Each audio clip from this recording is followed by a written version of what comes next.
Hi and welcome. My name is Nike Famager. I am the founder of Momleader. And there is one thing that I love doing most, and it's the fact that I love moms to be in a place where they can take charge of their time and they can create the business that they love without sacrificing the big one, which is themselves, without sacrificing their family or sacrificing even their dreams. And I'm excited about today because I have an amazing woman with me, and we're doing a Mom Leader series where I think my basic question that I get from a lot of moms that come to my coaching program is, how do you do it? And I'm like, I am going to create a platform that I'm just not sharing my story. I'm going to be sharing other mom entrepreneurs' story as well. So I have with me Onyinye Anike. I'm going to let her introduce herself because she's going to do a better job than I would. So welcome, Onyinye. Welcome. Thank you. Thank you. I'm so happy to be here. So hello, everyone. My name is Onyinye Anike. I'm a transformational life and business coach, and I help Christian women step confidently into their power and their purpose, share their message, so they can build the foundations of a thriving business and create the impact and income that they desire. Thank you. Wow, that's amazing. I feel like everybody should just get to you right now because being in this life, it's all about fulfilling your purpose. And if you have somebody that's going to help you walk that journey, I think being in your hands is safe hands. So I have my big question as a fellow mom entrepreneur. I think I'm going to call you like a mom leader because you're leading in business, leading at home. So my big question is, how do you do it? How do you balance your business and home? I would say prayer. Honestly, I'm serious. In the beginning, I thought I can do this. Like, this can't be that challenging or difficult. But my biggest test came with the quarantine and COVID. Prior to that, I was managing, I was balancing, I was I'm a structured person, so I structure out my days. Like, this is the time I'm going to read my emails. This is the time I'm going to be working in my business, putting content together and so forth. And then this is the time I'm with my kids. And I had structure because they had daycare, they had babysitters, they had I knew my time that was spent with them, and I was very intentional about that. But when COVID came and kind of all of that disappeared, a real test of just me as a mom, I had to be more intentional with the way I structured my time.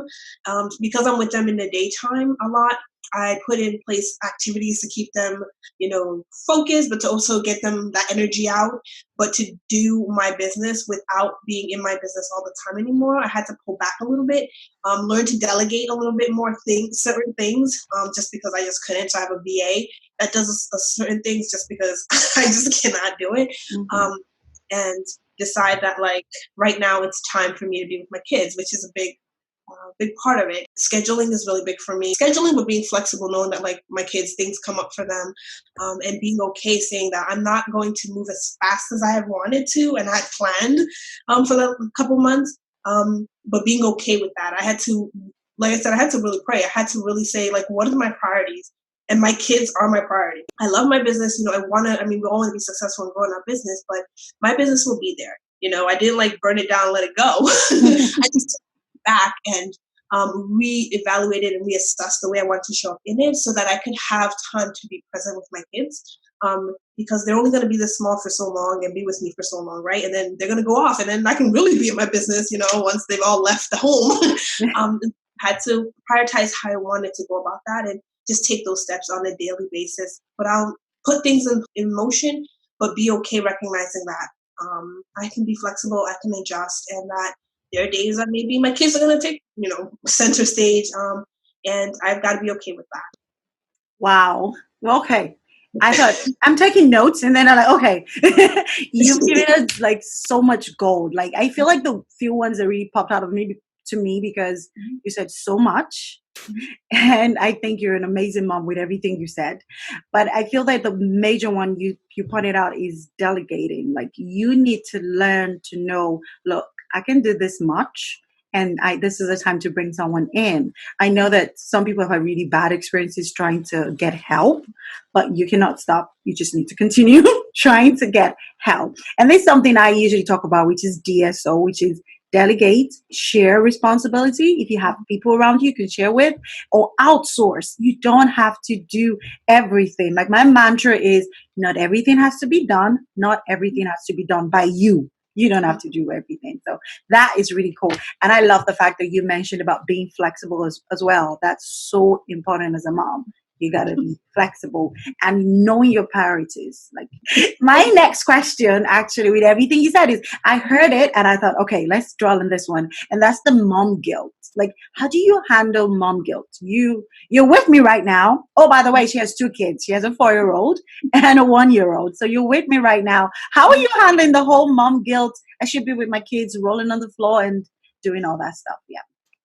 So that's a great question. For a long time, up until maybe a couple months ago, the mom guilt was extremely strong because I was so focused on my business in growing it.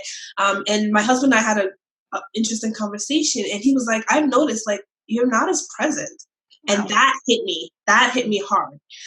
And we had that conversation, and I was like crying and everything because I was like, yeah, like I'm not. And I had to take a step back and, like I said, prioritize. My kids, I don't want them to not be able to say like they spent time where mommy wasn't present with us. Like mommy was always on her laptop. She was always on the phone. And for me, I was like, no, that's I'm not okay with that. And so part of being able to handle or no longer have the mom guilt is because here anymore is I'm actually very intentional. The first 2 hours of the morning is all them. Like from the minute they wake up and Wow. we're together, we're like we pray together, we have breakfast, we take a walk. I just did a live with like them in their strollers, so like Wow. being very intentional, being present with them. Like it's not about like me and my business anymore, it's them. After that, then they have their showtime and they hang out a little bit. When I'm with them at lunch, mom is present. I may be listening to a podcast here and there, but they listen in too, clean ones, and they'll like repeat. So it's putting them in the business in a way that flows too helps with the mom guilt. So I don't feel as bad. Like they listen to some podcast once in a while, like if I'm on a live and it's okay, like, my daughter be in the background doing her own thing quietly.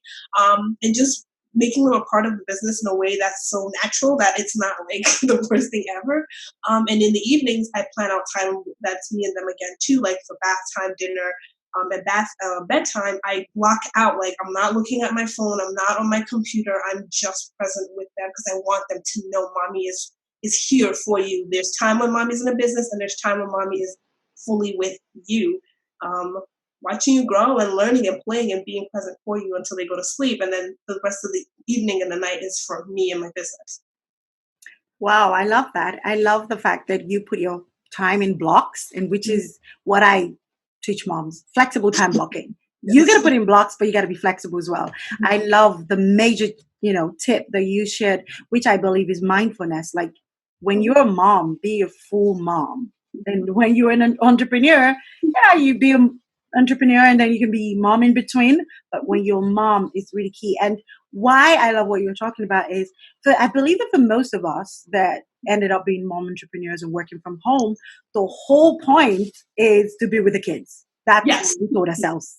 We want to be home with the kids, watch them grow, and then grow a business at the same time. But then we start the business, and it looks like we're growing the business, watching the business grow, and then the kids are like this buzzing sound, just disturbing, Yes. right? Yes. So I feel like for me is when I work with moms, the first question I ask them is, when your kids are all grown up, what is the story you want them to say about you? Like, what kind of mom do you want to be? And the answer is not generic. It's different from everybody.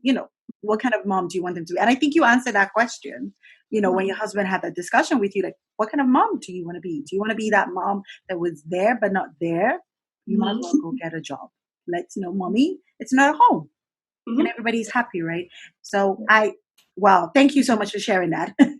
Okay, so I have a big question too, which is one of the things is, how do you integrate self-care? And I'm asking this because I see that you're explaining how you spend time with your kids, try and grow your business, but you have to take care of you to be able to be the mom, be the entrepreneur and the wife and everything else. So how do you integrate self-care? Do you do a daily plan or weekly, or how do you do it? Oh, such a great question. And I'm such a big fan and proponent for self-care because we cannot pour into others if we don't have anything left. And we're pouring into business and kids and wife and every other thing that we need to do in life. And so for me, back in the day, I'll call it that, before COVID, I was very intentional about self-care because the weekends would be my time because my husband would be able to be home and watch the kids, or we'd have a babysitter. With COVID and everything, it got a little more challenging. But this past weekend, I was able to. Saturday was my day. My kids were home with their dad, and I just went, got my hair did, get a pedicure, and just focused on me for a bit, and hung out with one of my close friends without having to worry about the business or my kids, and just be I know. me. Like, we get so sucked into our different roles, we kind of lose sight of us, like as humans, as people, just not mom, not wife, not business owner, not like all of that stuff. I needed to take that, I think, because it was been a long time coming. Woof. Just need to do that, and I'm a big believer that like we need to do that. We need to put on our own oxygen mask first before we can help others. And if we are drained, tired, burnt out, we are not showing up in our businesses or in our families fully and wholly. And it also leads to like sickness and all this other stuff. So I'm a cancer survivor. Oh, wow. So for me, self-care isn't a side thing. It really is something that I have to step back because if I get to a certain level of stress, I start to feel it in my body. And so I'm very big about like when I'm like, I'm starting to feel we have to do something. Like I have to step away. I have to decompress. I have to meditate. I have to go back into me and rejuvenate and refresh so that I can show up for all these wonderful people in my life. Yeah. For sure. Wow. So do you do like a daily self-care, or you just do like, okay, I need to do something now? So the daily self-care, yes. So for me, prayer and meditation is my daily self-care. I get up before mostly everybody, I think even including my husband, and I usually, will use that time to just reflect, to breathe, to sometimes journal, and just to be like, what do I want moving forward? And to be with myself and to be with hello. Yeah, that helps me kind of just. Yeah, because once everyone wakes up, it's done. I don't have all time. Like they go to bed. Everyone is like, "Can you get me this?" My husband's like, "Did you do this?" Just like, my clients are like, "Wait, we didn't get this," and I'm like, "Okay." So that's my alone time. Is early in the morning when I have just me, myself, and I, and God, and just communing and just focused. Wow, that's amazing. Thank you for sharing. Wow, and I love the fact that you carve that time for yourself every day. And I just wanted to say that for moms, it's not the mornings that work, whatever time of the day that you can carve for yourself, and you can honor that as well. Because the truth is, when you thinking about setting boundaries, if you don't honor the boundaries that you set, there is no way anybody else is going to honor it as well. So knowing that, okay, this is when mommy wakes up. If one of them should wake up at that time, they're welcome in your space, but it's still your time, not their time, right? Okay. Now, I've been hearing you talking about clients. So what do you do, and how do you help other moms? Yeah, wonderful. Women. Sorry. Women, yeah. I would help women, but I love moms because I can. You're a mom. You get it. I'm a mom. I can relate. I know the struggle, y'all. So my transformational side is I work with women to help them get in alignment with their purpose. Because a lot of times we kind of walk around doing the day-to-day, and we get lost in what is our true purpose and how can we live that out intentionally. And when you're living your purpose, you're more connected to something beyond yourself, but you're also, it's like a guiding light. So I help women find what their purpose is, uncover it, and live it confidently. That's the power piece.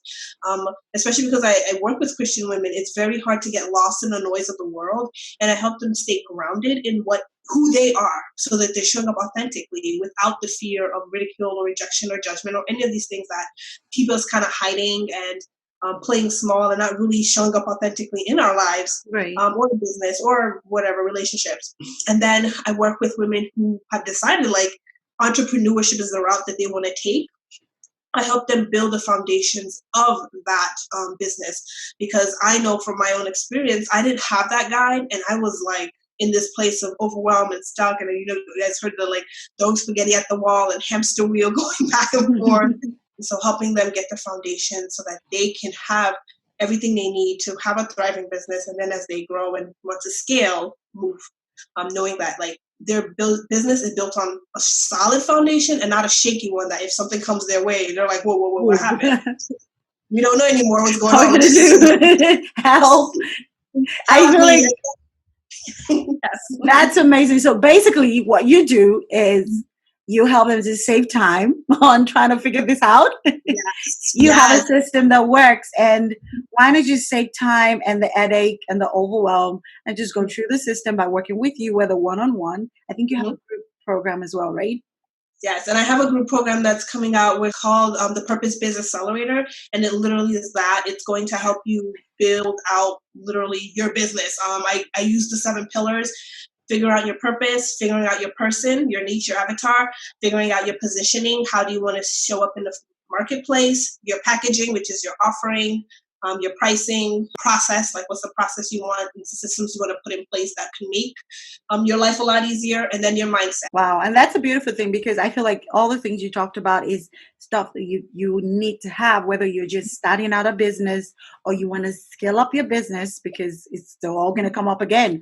If you want to scale up, what kind of package do you want? Do you have the right mindset for the income goal that you have? So you need it every step of the way. Yeah. Just like we were talking about before we started recording, that it feels like you will always be like a new entrepreneur, especially when you're trying to reach the next level. You have to seek the right advice, get the right mentors into your life, the right coaches, trainings, just to get to that next level. And once you're there, you want to level up again, you start the whole process all over again. And you're still a mom. Yes, that doesn't change. Yes. It doesn't change. You're still a mom and every other thing in your life. So thank you so much for coming. I just wondered, do you have any freebie to give? Okay. Do. Okay, so first I have a free advice, but I also have a freebie. It literally is a 5-step guide. So everything I talked about, you can grab it at my website.